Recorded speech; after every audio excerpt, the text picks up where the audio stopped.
All right, today we're diving into one of the most unique and, frankly, fascinating universities in America, Texas A&M.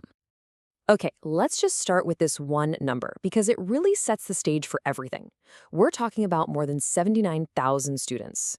That makes Texas A&M the largest university in the entire United States. I mean, just try to wrap your head around that scale for a second. And right away, that massive size creates this huge paradox, right? How can a university that's basically the size of a small city also have one of the most famously loyal, tight-knit cultures anywhere? I mean, these two things don't seem like they should go together. So that's the big question we're going to try and answer here. And to really get to the bottom of it, you have to go all the way back to the beginning, back to its pretty humble origins, and a very, very specific mission it was given in the 19th century. So this story really kicks off with something called the Morrill Land Grant Act back in 1862. It was this federal law that helped create a bunch of new colleges. Texas jumped on it and established the Agricultural and Mechanical College of Texas in 1871. And get this, when it finally opened its doors in 1876, it was tiny. We're talking just 40 students and 6 professors. A far cry from today, right? And its original mission was incredibly narrow. I mean, this place was only for white men.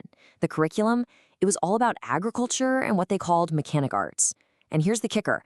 Every single student had to be in the military Corps of Cadets. That was the blueprint, and it stayed that way for almost 100 years. But then, the 1960s happened, and pretty much everything changed. This was all driven by one person, a president named James Earl Rudder, who spearheaded this pivotal transformation that completely remade the school into the university it is today. And you really can't overstate how huge this change was. Before Rudder, you had a segregated, all-male school where everyone had to be in the military corps. Then, in just a few years, Rudder comes in and oversees its desegregation, opens the doors to women, and makes joining the corps totally voluntary. It was an absolute earthquake of a shift. Now here's the really clever part. A lot of this was made possible by a stroke of legal genius. In 1963, the name officially becomes Texas A&M University, and this wasn't just a simple rebranding. No, the law specifically said that the A&M didn't stand for agricultural and mechanical anymore. It was just a tribute to the past. And that one little change legally unshackled the university from its old, restrictive charter. It was the key that unlocked the door for it to become a real, comprehensive university, with schools for medicine, law, and all the rest. And that single move just unleashed this incredible potential. It paved the way for the A&M we see today, an absolute research powerhouse that's all about achieving excellence, but on a massive, massive scale. You can see its modern mission really clearly in this rare triple grant status it holds. So it started as a land grant school, that's the agriculture and engineering part. Then in 1971, it added Sea Grant for all its marine research. And then in 1989, it became a space grant university for its work in aerospace. Think about that. This framework basically obligates A&M to be a leader in research on land, at sea, and in space. Pretty cool, right? And a mission like that needs some serious resources to back it up. And they have it. For fiscal year 2024, the university's research spending hit nearly $1.4 billion. That kind of money puts it in the absolute top tier of research universities in the country, no question. But what's really interesting here is where that money comes from. It's incredibly diverse. Sure, the federal government kicks in 42%, but look at this. A combined 48% comes directly from the state and the university's own funds. That is a huge deal. It means they have this massive, stable base of money that makes their whole research operation way less vulnerable to whatever's happening with federal budgets. That's a huge strategic advantage. And yeah, the results really do speak for themselves. This proves it's not just about being big for the sake of being big, it's about being elite at that massive scale. I mean, the vet school is ranked number 7 in the world. The petroleum engineering program, number 1 in the whole country. And you see this pattern over and over again in their key programs. They're not just big, they're world-class.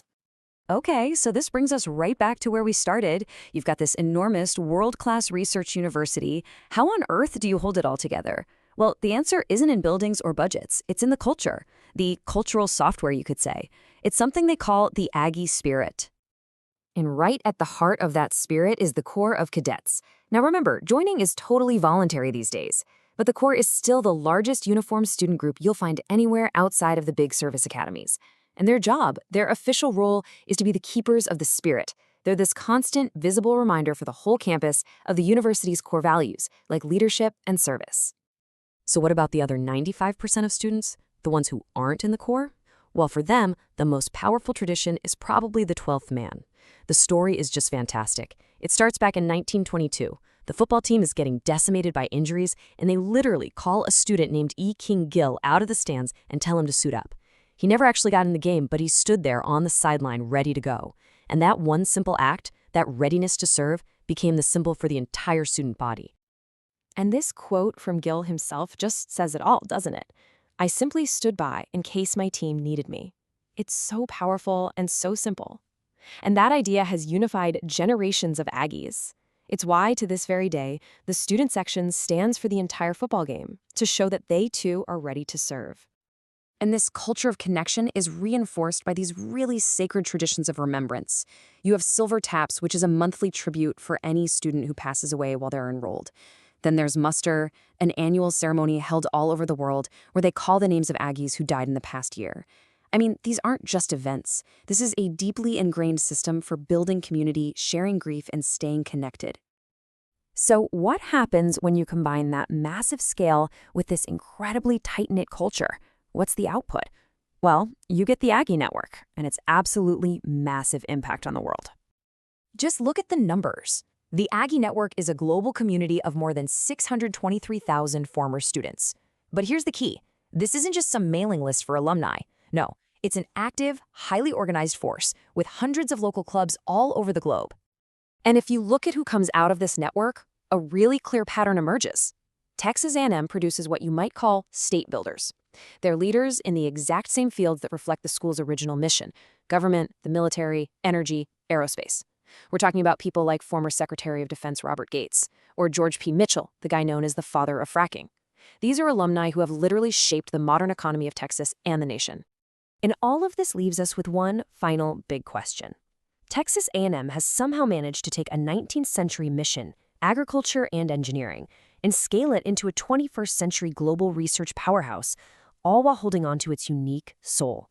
So it really makes you wonder, could this unique blend of public service, massive scale, and deep tradition actually be a blueprint for the future of higher education?